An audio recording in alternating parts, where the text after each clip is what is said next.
Things just keep spiraling downward for Lil Durk as he faces yet another legal blow, his third superseding indictment. But this isn't just a rehash of the old information, or a fresh angle on what we already knew. No, this time new charges have been added, and the prosecutors have introduced a whole new twist to the racketeering allegations, making this case even more complex and intense. The spotlight is getting brighter, and the pressure is mounting for the Chicago rapper. Things are definitely looking bleak. The new indictment kicks off by introducing something federal prosecutors refer to as the Banks Gang enterprise. They claim that Durk Banks, better known by his stage name Lil Durk, and several of his alleged co-defendants and associates have been part of a criminal organization deeply involved in a string of serious crimes. These allegations include murders, attempted murders, robberies, and drug trafficking. Essentially, the government is carefully laying out the groundwork for what looks like a classic racketeering case. They're painting a picture of a coordinated network of illegal activity, making the stakes extremely high as the legal battle unfolds. This wasn't just a random series of crimes thrown together without connection. It was a tightly knit, organized group working as one unified force. The authorities had already zeroed in on OTF, or Only the Family. But what's fascinating here is how the prosecution is trying to paint Durk's crew not only as a major player, but as an elite team operating alongside OTF, almost like a powerful faction within this larger network. The next part of the case puts OTF directly in the spotlight. Prosecutors admit that OTF originally began around 2010 as a music collective, promoting and producing talented hip-hop artists from Chicago's streets. But they say things went deeper, darker, claiming that a subgroup tied to OTF evolved into what they call the Banks Gang enterprise. Now, here's the chilling part. According to the indictment, this faction didn't just casually engage in violence. These acts were allegedly directed by Durk himself. In return, those who followed orders were rewarded not just with money, but with jewelry, music opportunities, and boosted status within the organization. This detail is critical. The prosecution wants to establish clear motive here. They're arguing that these violent actions weren't random or senseless. They were strategic moves, rewarded incentives for loyalty and obedience. They're trying to show this wasn't chaos, but careful orchestration. So, who's at the top of this alleged hierarchy? The figure prosecutors point to as the mastermind, the supposed kingpin, if you will, is Lil Durk. They describe other named individuals as members, associates, or affiliates of the enterprise, all operating under his leadership. The government goes further, alleging that Durk handpicked people connected to the Black Disciples street gang and brought together a diverse group from various Chicago neighborhoods, uniting them under this enterprise. It's a picture of calculated leadership, structure, and influence, with Durk right at the center. This is the foundation prosecutors are building to frame the entire case as a full-scale RICO enterprise, an organized criminal operation with defined roles and commands, not just disconnected incidents.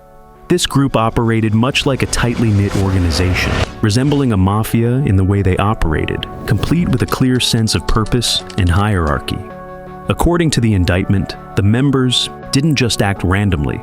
They allegedly used violence strategically to protect Durk, to safeguard the entire operation, to hold on to their power, to retaliate against rivals, and to control certain territories. The government's case highlights that rival factions, including members tied to the gang known as the Gangsta Disciples, were prime targets in this ongoing power struggle. The indictment constantly emphasizes that violence wasn't a series of isolated incidents, but a deliberate tool wielded to maintain dominance and influence over key areas. One of the most significant and tragic moments in this story, and one that the indictment returns to repeatedly, is the murder of King Von in November 2020. Prosecutors portray Vaughn not just as any member, but as a close friend and trusted associate of Durk. His death sent shockwaves through the organization and sparked a wave of retaliation plans almost immediately. According to the government, after Vaughn was taken from them, the group began systematically plotting revenge against those they believed responsible. One individual who quickly emerged as a central figure in this saga was Taquan Bowman, also known as Quando Rondo. He became the prime target, the top name on a hit list that prosecutors say was extensive and chilling. The indictment alleges that multiple murder conspiracies were orchestrated against Quando in the aftermath of Vaughn's death, painting a picture of a calculated, almost military-style response. Durk and other alleged leaders reportedly recruited people specifically willing to carry out these violent missions, bringing in operatives whose sole purpose was to do the organization's dirty work, target rivals, and enforce their power. This part of the case is especially vital because the prosecutors are trying to prove that this was no spontaneous outbreak of violence. Instead, they argue it was a highly organized structure with clear orders coming down the chain of command, ensuring coordinated efforts across different groups. The feds further allege that these efforts didn't just stop within one smaller subset like the Black Disciples. They claim this was a well-oiled, expansive network reaching beyond to maximize their hold and strike with calculated precision. The operation didn't just rely on hitmen they could find casually. They went to great lengths to recruit anyone willing to carry out the deadly tasks they demanded. To pull off these crimes, they even resorted to using what's called sliders, stolen vehicles that played a key role in their plans. One of the more intricate revelations from the prosecutors specifically focused on these stolen cars. According to the government's records, Durk played a significant role in financing the purchase of these sliders, and that revelation paints a grim picture of how deeply involved he was. So, what exactly are these sliders? Prosecutors describe them as stolen vehicles that serve a special purpose.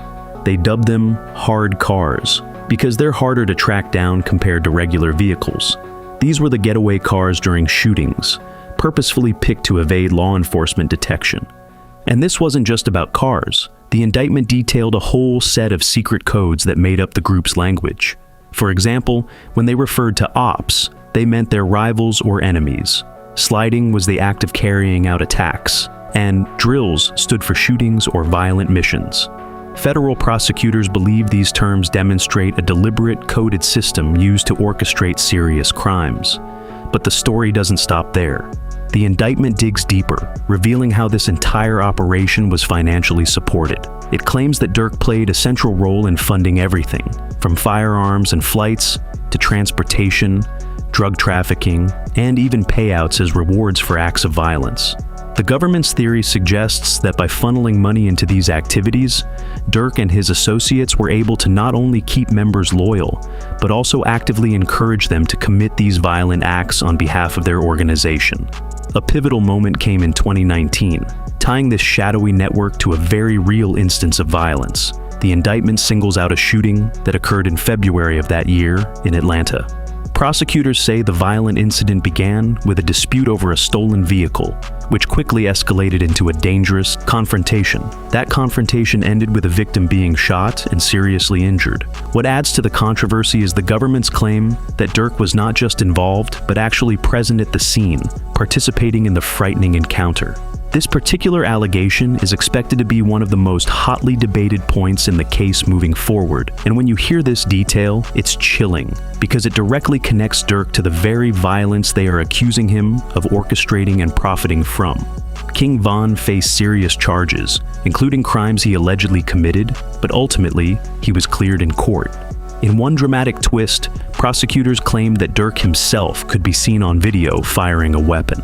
They say around 5 in the morning on February 5th, Lil Durk, whose real name is Durk Derek Banks, and his co-defendant Devontae Bennett were seen on camera involved in shooting Alexander Witherspoon, a person police say they knew. They were hanging out. They went to a studio to make music. The rapper and Bennett listened to the evidence against them in court. Police told the judge later that night the victim, Banks, Bennett, and others went to a nightclub, a gas station, and ended up in the parking lot of the Varsity. That's when Witherspoon said he was robbed and shot. He said his chain was snatched off his neck, and he had $30,000 stolen from him, and they stole the vehicle he was driving. Police say Banks was seen on tape shooting a gun. You see Mr. Banks' arm out the window firing several shots at the victim, towards the victim. Banks' attorney says this is a celebrity witch hunt. Despite the severity of this allegation, Durk managed to beat the case, leaving many stunned.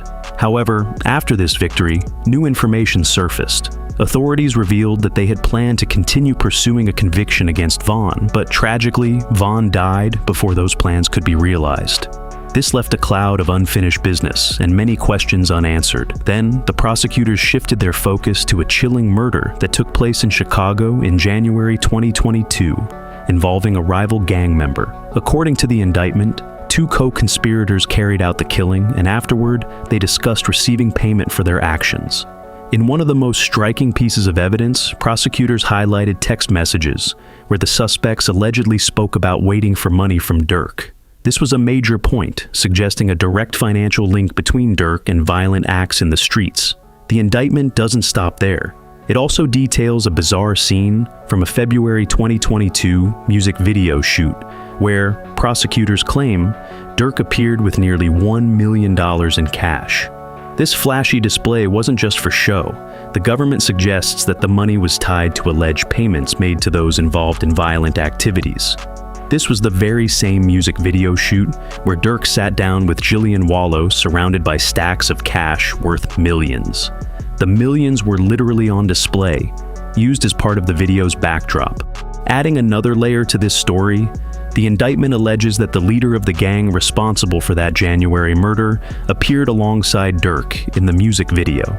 It's as if Durk flaunted his connections, surrounded by figures linked to serious crimes. The justice system is now working to connect these events, trying to determine whether these scenes, text messages, and murders were part of a larger pattern, an attempt by Durk to reward those committing violence on his behalf. The investigation then circles back to Quando Rondo, another pivotal figure in this tangled web, but more on that comes next. This time, the drama wasn't unfolding in the familiar streets of LA. It was Georgia, a whole different stage for what prosecutors describe as a ruthless act of revenge. They allege that in May of 2021, members of this enterprise made a deadly attempt to take out Quando, aiming to settle scores for Vaughn's death. But here's the twist.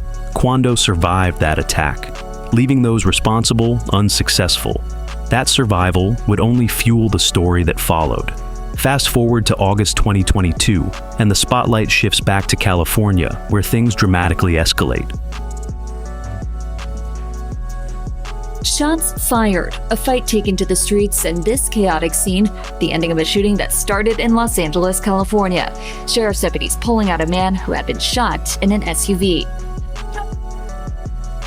Savannah rapper Quando Rondo, a passenger in that car, frantic at the sight. It all started at this mobile gas station at 5:30 Friday evening. LAPD says witnesses heard multiple gunshots, then watched a couple cars zoom off. 3 people in one car shot at this black Cadillac Escalade. It's unclear if those inside shot back. Can I get some space, please? It ended at Santa Monica Boulevard. Deputies found it peppered with bullet holes and a shattered window. Prosecutors say several defendants traveled all the way to the Golden State with one chilling mission: to find Quando and eliminate him once and for all. The government details a well-planned operation. Flights booked using money tied to OTF, cars specially acquired for surveillance missions, ski masks purchased to conceal identities, guns distributed to shooters, and careful tracking of Quando's movements throughout LA. The tension builds as this manhunt leads to a critical moment at a gas station on bustling Beverly Boulevard. This encounter didn't end the way the conspirators intended. When gunfire erupted, it was Lil Pob, not Quando, who tragically lost his life. The prosecutors argue this heartbreaking loss is at the very core of the toughest charges filed in this case. Their point is clear. Although the real target was Quando, Pab became the unintended victim caught in the crossfire. This fatal mistake deepens the chilling gravity of the whole operation. Adding another layer of complexity, the indictment weaves in references to music videos, social media posts, lyrics, and text messages. Prosecutors claim these weren't just empty words or entertainment. They were celebrations of violence, taunts aimed at rivals, and attempts to build and broadcast reputations through online platforms. This part of the case is heating up to become a major battleground in court. Defense teams are expected to push back hard against prosecutors' use of artistic expression as evidence, arguing that music and social media are forms of creative expression and shouldn't be seen as literal confessions or plans. This debate promises to be one of the most controversial, even groundbreaking aspects of the entire trial, because when does art end and real-life intent begin? In this case, The lines are dangerously blurred, and the legal fight to define them is just getting started. It's almost like they're skirting around the issue, tiptoeing around the real story. Instead of straightforwardly talking about crimes, these drill artists use vivid, descriptive lyrics filled with references to violence and even direct insults aimed at rivals. But because all of this is laid over a beat, a crafted piece of music rather than a casual conversation you might overhear on a call or a podcast, it's classified as artistic expression. That's supposed to give it some level of protection under free speech laws. It sounds a little wild if you think about it, right? Everyone watching or listening already understands the raw truth behind those lyrics. They're pointing out serious conflicts, but disguised as music. One of the most explosive and damaging claims in the indictment centers around allegations that Durk, a key figure in this story, actually offered bounties, rewards for certain violent acts. According to the government, those who carried out these attacks weren't just handed money, but also jewelry, exclusive music opportunities, appearances in music videos, and even a boost in their status within the group known as OTF. Prosecutors are holding on tightly to this claim as a critical piece of their case, using it to show that these crimes were organized and incentivized, not random or isolated incidents. The case also includes a series of revealing text messages that shed light on the mindset and coordination behind these events. One message that really stands out reads, "I can't let this slide. Vaughn dying turned me into a different animal." That's not just words on a screen. It reveals a shift, a dangerous transformation after a loss. Other messages show paranoia and fear, with warnings like, "Don't book any flights under names linked to me," hinting at attempts to evade law enforcement. There are also anxious conversations about potential informants and worries that someone might cooperate with the authorities. In the government's view, these messages don't just suggest violent intent. They show planning, coordination, and a conscious effort to cover their tracks.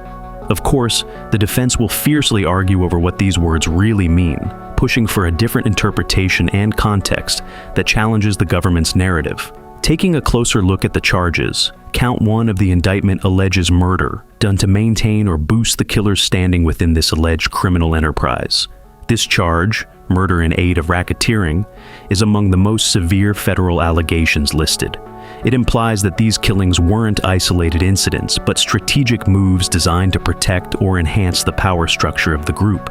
Then there's Count 2, which concerns a stalking conspiracy, adding a different but equally serious layer to the case. Together, these charges paint a picture of a highly charged, dangerous world behind the music, far larger and more complex than what appears on the surface. The second count paints a chilling picture, a calculated conspiracy to relentlessly track, surveil, intimidate, and ultimately assassinate Quando. Prosecutors lay out an intricate web of evidence, providing a meticulous timeline that traces every flight taken, every vehicle used, every communication made, and each moment of surveillance that painted a relentless portrait of this targeted harassment. This is no random act of violence. It's a sustained, methodical campaign designed to hunt Quando at every turn. Moving on to Count 3, the stakes get even higher. Interstate stalking that culminated in death. This charge highlights the use of cell, phones, interstate travel, vehicles, and other commercial tools, all of which were allegedly weaponized as part of a sprawling operation aimed squarely at Quando. Because Pob's tragic death is at the heart of this, prosecutors are pushing for harsher penalties, seeking to underscore the gravity of how these crimes crossed state lines and inflicted irreversible harm. Then, we have Counts 4 and 5, both centered on murder-for-hire allegations. Prosecutors assert these defendants orchestrated a cold, calculated scheme, using interstate commerce channels to organize and facilitate these deadly hits. There's a dark exchange at its core, financial rewards and promised economic benefits dangled as incentives for carrying out these hits, turning murder into a business transaction. Last but not least, Count 6 slams the defendants with a serious firearms charge. This count accuses them of wielding firearms during a violent offense, with a particular focus on one weapon that allegedly operated as a machine gun through the use of a specialized switch. Federal firearm charges like this are notoriously steep, often carrying mandatory minimum sentences that can drastically increase the defendant's time behind bars if proven true. And right at the end lies the indictment's final hammer, forfeiture. Should these defendants be convicted, prosecutors intend to seize all the money, property, firearms, and ammunition tied to the crimes. What's more, if they fail to recover the original assets, the government will go after substitute assets.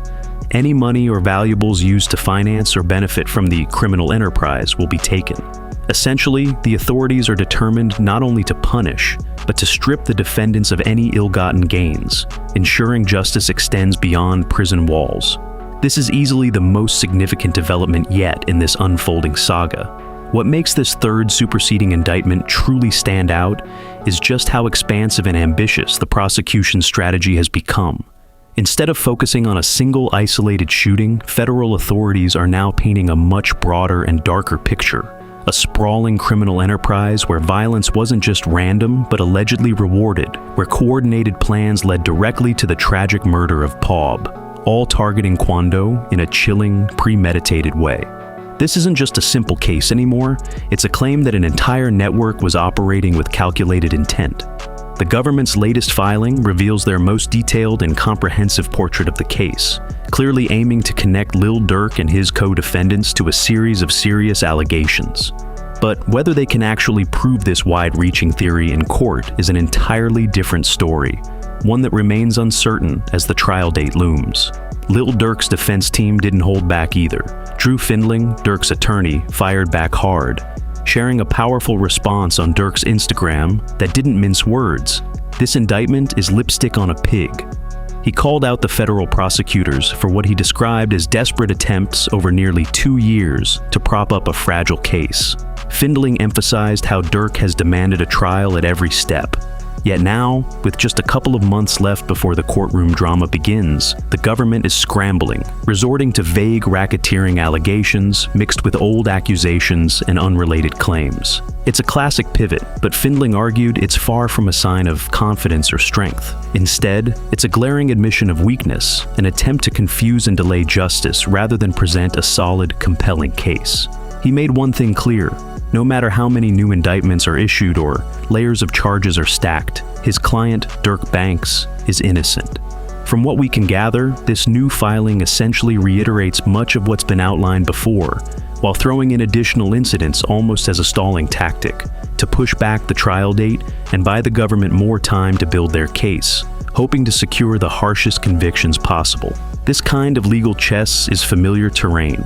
Federal prosecutors have long been rumored to play hardball behind the scenes, weaving together complicated charges and pursuing aggressive tactics that many say test the limits of fairness. While it's easy to criticize, it raises important questions about the line between legitimate prosecution and pressure tactics in the criminal justice system. This case continues to unfold in a tense battle where every move can shift the entire narrative, and the stakes couldn't be higher. Let's take a step back and really consider what's going on here, even when it comes to federal cases. Just look at YNW Melly's situation. He's been behind bars for over 7 years now, caught in a legal battle that seems almost unending. And here's the kicker. Hiring a lawyer isn't a one-and-done deal. When you bring top attorneys on your team, the payment never truly stops. It's an ongoing financial commitment. The court cases evolve. New charges or extensions pop up, and that means more legal fees. This can drag on relentlessly, slowly wearing down anyone's resources. The system seems designed to push defendants until they simply can't afford the high-caliber legal defenders anymore. Folks like Drew Findling's, Brian Steele's, or Durk's own skilled team of attorneys. Once you're financially drained, the playing field shifts dramatically. The prosecution knows you're vulnerable, and that's when they feel ready to bring you to trial, knowing you'll have a much weaker defense without those heavyweight legal backers. In Durk's case, the fact that he and his team are poised for trial and that the federal prosecutors resort to attempts at delay, that sends a clear message. It's a classic strategy of trying to buy time. But to me and his lawyers, it feels like a sign of weakness, a sign that the prosecution might not be as confident as they want people to think. Still, the stakes couldn't be higher for Durk. If the feds manage to secure a conviction on any of these charges, it's not just a setback, it's potentially life-altering. These aren't petty violations. They carry serious consequences, long terms behind bars, and harsh penalties. For Durk, this is literally a fight for his future, for his freedom. It's a battle where every move counts, where one wrong step could lead to losing everything he's fought for, surrendered to the vast power of the federal justice system. So, what do you think? Is Durk going to pull through this storm with his legal team standing strong? Or will the relentless pressure of the system wear him down? Drop your thoughts in the comments. I want to know if you're all in with me on this story, or if you're seeing it differently. Don't forget to hit that like button if you found this breakdown insightful. Subscribe to stay updated because we're always unpacking the latest and deepest stories. Share this video with friends who love a gripping legal saga, and let's keep this conversation going. Until next time, stay sharp and keep questioning what's really going on behind the scenes.